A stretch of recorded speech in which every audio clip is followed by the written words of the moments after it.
नमस्कार दोस्तों, Byju's exam prep IAS Hindi में आप सभी का स्वागत है। आज की बड़ी खबर में हम चर्चा करेंगे कि संयुक्त राष्ट्र संघ की तरफ से एक मतदान के माध्यम से मानवाधिकार परिषद से रूस को निलंबित कर दिया गया है। मानवाधिकार परिषद से रूस का जो निलंबन है वो किस रूप में हुआ है, मानवाधिकार परिषद के संबंध में प्रमुख तथ्य और भारत का इसके संबंध में क्या विचार है, वह प्रमुख रूप से हम चर्चा करेंगे। वर्तमान में अगर रूस को मानवाधिकार परिषद से निलंबित किया गया है तो उसका बड़ा कारण यह है कि यूक्रेन में वर्तमान में जो युद्ध की स्थितियां हैं वहां पर मानवाधिकारों के हनन को लेकर एक उस पर आरोप लग रहे हैं। मानवाधिकारों के हनन का जो सबसे बड़ा आरोप रूस पर लग रहा है वह एक तरह के नरसंहार के ऊपर है, जो माना जा रहा है कि कीव से लगता हुआ एक बाहरी उप क्षेत्र है बूचा का। बूचा में जिस तरह से सड़कों पर लाशें फैली हुई हैं और सैटेलाइट से फोटो के माध्यम से भी उसको देखा गया है, माना जा रहा है कि रूस के द्वारा वहां पर नरसंहार किया गया है। हम ध्यान रखें कि वर्तमान में बूचा पर फिर से यूक्रेन का नियंत्रण हुआ है और रूस का पहले इस पर कब्जा हुआ था, लेकिन वो एक तरह से पीछे हटे हैं, इसीलिए रूस पर इस तरह के आरोप लगे हैं।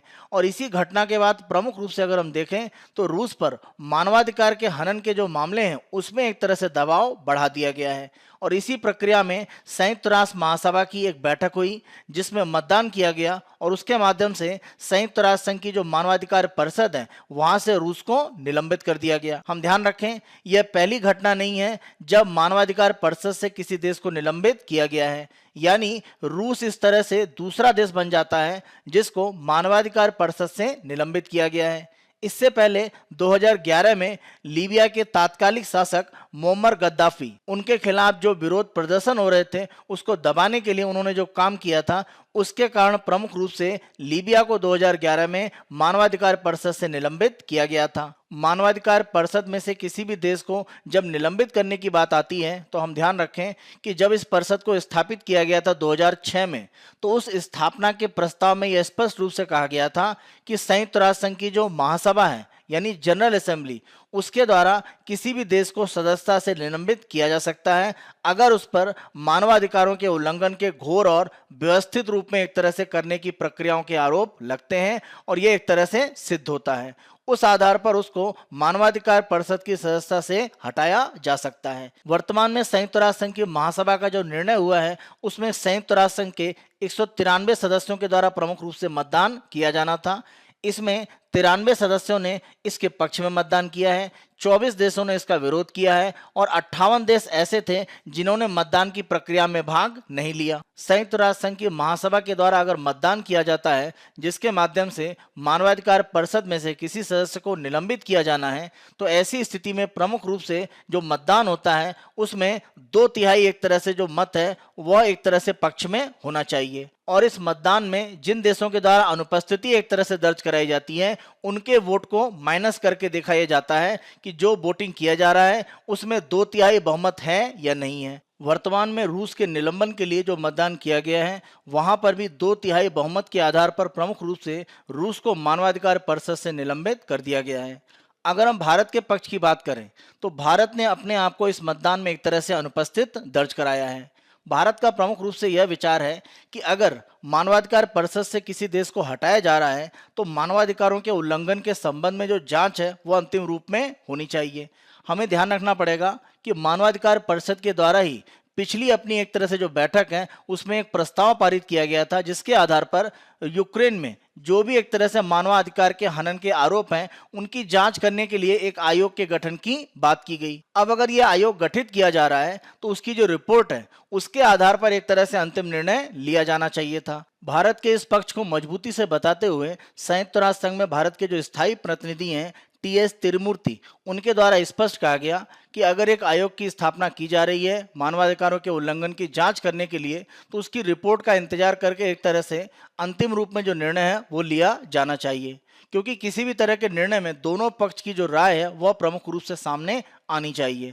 यहाँ पर एक पक्ष के आधार पर किसी भी तरह का जो निर्णय है वो दूसरे पक्ष की जो राय है उसकी एक तरह से महत्व को कम करता है। इस आधार पर अगर हम देखें तो भारत ने अपने आप को इस मतदान की प्रक्रिया में अनुपस्थित रखा। मानवाधिकार परिषद की स्थापना 15 मार्च 2006 को की गई और इसके लिए संयुक्त राष्ट्र की जो महासभा है उसके द्वारा एक संकल्प, एक रिजोल्यूशन पारित किया गया 60/251। इसके आधार पर संयुक्त राष्ट्र संघ की तरफ से मानवाधिकार परिषद का गठन किया गया। अगर मानवाधिकार परिषद का गठन 2006 में किया गया तो इसके पहले वैश्विक स्तर पर संयुक्त राष्ट्र संघ में क्या कोई संगठन ऐसा था जो मानवाधिकारों के संरक्षण के लिए कार्य करता था? तो हम ध्यान रखें, 1946 से स्थापित एक संगठन काम करता था, संयुक्त राष्ट्र मानवाधिकार आयोग। इसी के स्थान पर 2006 में संयुक्त राष्ट्र महासभा के इस प्रस्ताव के माध्यम से मानवाधिकार परिषद की स्थापना की गई। मानवाधिकार परिषद संयुक्त राष्ट्र संघ की प्रणाली में एक अंतर सरकारी निकाय के रूप में काम करता है और वैश्विक स्तर पर मानवाधिकारों के प्रचार और संरक्षण को मजबूत करने के लिए काम करता है। इसी के साथ साथ मानवाधिकारों के जो उल्लंघन होते हैं उनको संबोधित करता है और उसके लिए जो भी जिम्मेदार हैं उनके खिलाफ कार्रवाई के लिए सिफारिश भी करता है। मानवाधिकार परिषद प्रमुख रूप से स्विट्जरलैंड के जिनेवा से कार्य करती है। मानवाधिकार परिषद में कुल 47 सदस्य होते हैं और इन सदस्यों को संयुक्त राष्ट्र संघ की महासभा के द्वारा मतदान के माध्यम से चुना जाता है और यह मतदान प्रत्यक्ष और गुप्त मतदान के आधार पर किया जाता है। हम ध्यान रखें, इन 47 सदस्यों का जो चुनाव है वो विश्व के अलग अलग क्षेत्रों के आधार पर किया जाता है। जैसे अगर हम लैटिन अमेरिका और कैरेबियाई देशों की बात करें, यानी कैरेबियन सागर में स्थित जो भी द्वीप समूह के देश हैं उनकी अगर हम बात करें और पूरे अगर हम लैटिन अमेरिका को शामिल करें तो यहाँ से 8 सदस्यों को इस तरह से चुना जाता है। अफ्रीका महाद्वीप से अगर हम देखें तो 13 सदस्यों को चुना जाता है। एशिया प्रशांत के 6 से 13 सदस्यों को इसमें चुना जाता है। पश्चिमी यूरोप और अन्य से 7 देशों को चुना जाता है और अगर हम पूर्वी यूरोप की बात करें तो यहाँ पर 6 सदस्यों को चुना जाता है। इस आधार पर अलग अलग क्षेत्र से जो भी देश एक तरह से होते हैं वो यहाँ पर आते हैं और कुल मिलाकर सदस्यता बनती है 47। किसी भी देश को अगर मानवाधिकार परिषद में सदस्यता दी जाती है तो प्रमुख रूप से उद्देश्य ये होता है कि उसके द्वारा मानवाधिकारों के प्रचार और संरक्षण के लिए प्रमुख रूप से काम किया जा रहा है और उसकी जो प्रतिबद्धताएं हैं वो मानवाधिकार संरक्षण के लिए काफी मजबूत हैं। इसके आधार पर ही उस देश का चुनाव मानवाधिकार परिषद में किया जाता है। कोई भी सदस्य मानवाधिकार परिषद में 3 वर्ष के कार्यकाल के लिए चुना जाता है। किसी भी देश के द्वारा अगर लगातार 2 कार्यकाल 3-3 वर्ष के पूरे किए गए हैं, इसके बाद वो तीसरी बार लगातार चुना नहीं जा सकता है, तो यह यहाँ पर एक प्रतिबंध है। इसी के साथ साथ मानवाधिकार परिषद में एक ब्यूरो काम करता है जिसमें 5 व्यक्ति होते हैं,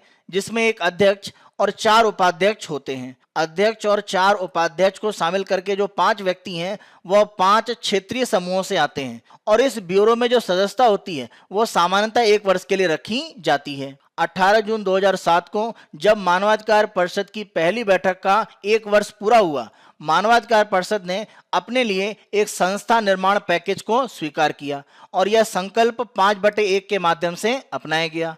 इसमें मानवाधिकार परिषद के लिए प्रक्रियाओं, तंत्रों और संरचनाओं का विवरण दिया गया, जिसके आधार पर मानवाधिकार परिषद प्रमुख रूप से काम करती है। मानवाधिकार परिषद के लिए जो भी अलग से तंत्र बनाए गए हैं उनमें से ये 3 सबसे महत्वपूर्ण हैं, क्योंकि इन तीनों के द्वारा मानवाधिकार परिषद को सीधे रिपोर्ट किया जाता है।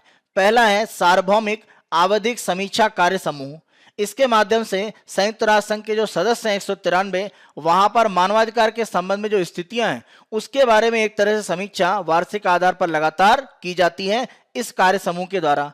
दूसरी सलाहकार समिति। यह सलाहकार समूह मानवाधिकार परिषद के लिए एक थिंक टैंक की तरह काम करता है और मानवाधिकारों को मजबूत करने के लिए इसके द्वारा समय समय पर सिफारिशें दी जाती हैं। अंत में शिकायत प्रक्रिया प्रमुख रूप से एक तीसरा संगठन है जो मानवाधिकार परिषद में काम करता है। इसके माध्यम से किसी भी देश, किसी संस्था, कोई सरकारी, गैर सरकारी किसी भी संस्था के द्वारा अगर किसी भी प्रकार की मानवाधिकार उल्लंघन की कोई शिकायत है तो वह शिकायत प्रक्रिया के माध्यम से मानवाधिकार परिषद में इसकी शिकायत कर सकती है। मानवाधिकार परिषद के माध्यम से वैश्विक स्तर पर मानवाधिकारों के संरक्षण की जो स्थितियां हैं उनको मजबूत करने का संयुक्त राष्ट्र संघ की तरफ से प्रयास किया जाता है। आज की खबर को हम यहीं पर समाप्त करते हैं, जो प्रमुख रूप से रूस को मानवाधिकार परिषद से निलंबित करने के संदर्भ में थी। आगामी दिनों में आज की खबर को इसी रूप में हम आगे बढ़ाते रहेंगे। Byju's exam prep IAS Hindi की इस पहल को आप पसंद कर रहे हैं, अधिक से अधिक संख्या में लाइक, शेयर और सब्सक्राइब करना ना भूलें। धन्यवाद।